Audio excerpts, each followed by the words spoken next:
ఇల్లు అలగ్గానే పండగ కాదు. ఈ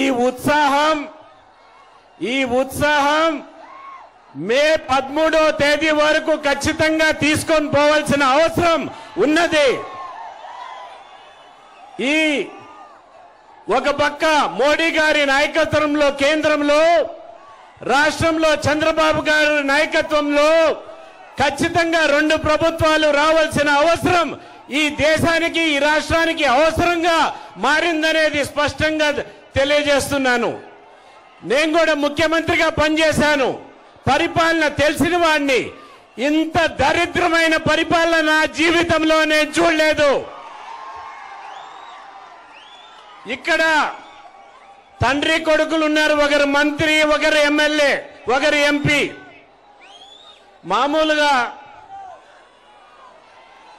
మామూలుగా వీరు ఎవరైనా ప్రజాప్రతినిధులు అయితే ప్రజలకు మేలు చేయాలి. కానీ వీరు చేసిన నిర్వాక్యం వల్ల పూర్తిగా అన్నమయ్య డ్యాం కొట్టుకొని పోయేదానికి కేవలం వీళ్ళే కారణం అనేది స్పష్టంగా తెలియజేస్తున్నాను. పింఛలో ఇసుక దోపిడీ చేసేదానికి పింఛ ప్రాజెక్ట్ నా కాన్స్టిట్యున్సీలో వస్తుంది, పీలేరులో వస్తుంది. అక్కడ ఇసుక దోపిడీ చేసేదానికి అక్కడ తెగిపోతే రిపేర్ చేయకన్నా దాన్ని అట్లే వదిలేసిన దాని వల్లనే అన్నమయ్య ప్రాజెక్ట్ కొట్టుకుపోయింది. కొట్టుకుపోయిన తర్వాత 39 మంది చనిపోయారు. మూగ జీవులు, ఆవులు 2000 పైన చనిపోయాయి. కానీ ఇంతవరకు ప్రభుత్వం వారికి కాంపన్సేషన్ ఇవ్వలేదు. ఇటువంటి ప్రభుత్వం పేదల పట్ల పూర్తిగా వ్యతిరేకమైన ప్రభుత్వం మీకు అవసరమా అనేది మీరు ఆలోచన చేసుకోవాల్సిన అవసరం ఖచ్చితంగా ఉంది. ఉద్యోగాలన్నీ ఏమైపోయినాయి? యువకులు ఇంతమంది ఉన్నారు, డిఎస్సీలు పెడుతున్నారా? ఉద్యోగాలు ఇస్తున్నారా? ఒక్కసారి ఆలోచన చేసుకోవాలి. వీరు కేవలం మాఫియాగా తయారైపోయింది ప్రభుత్వం. ఇసుక దోపిడీ, గనుల దోపిడీ, అడవి దోపిడీ, లేక పూర్తిగా ల్యాండ్ మాఫియా.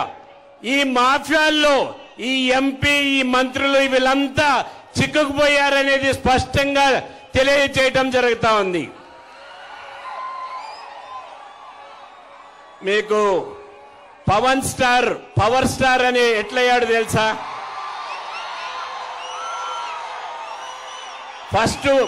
ఫస్ట్ మూవీల్లో మీరు ఆమోదించలేదు. ఆయన స్ట్రగ్లింగ్ స్టార్ గా ఉన్నాడు. ప్రజలు ఆమోదం తెలిపిన తర్వాత పవర్ స్టార్ అయ్యాడు. ఈ ఎలక్షన్ తర్వాత ఈ స్ట్రగ్లింగ్ స్టార్ పవర్ స్టార్ గా మీరు మార్చాల్సిన అవసరం ఖచ్చితంగా ఉన్నది అనేది స్పష్టంగా తెలియజేస్తున్నాను. ఇక్కడి నుంచి మీకు ఒక కర్తవ్యం ఉన్నది.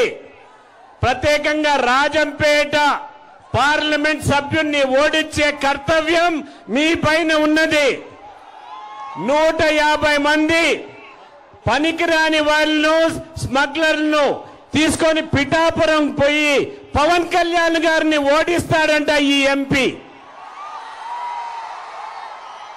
మీరు ఓడించేదాన్ని ఆయన్ని ఓడిస్తామా, పవన్ కళ్యాణ్ గారిని ఓడించేదానికి మనము చూస్తా ఊరుకుంటామా అనేది స్పష్టంగా తెలియజేయాలి. ఇక్కడ మిథున్ రెడ్డి గారిని చిత్తగా ఓడిస్తేనే ఈ ప్రాంతం అభివృద్ధి చెందుతుందనేది స్పష్టంగా తెలియజేస్తున్నాను.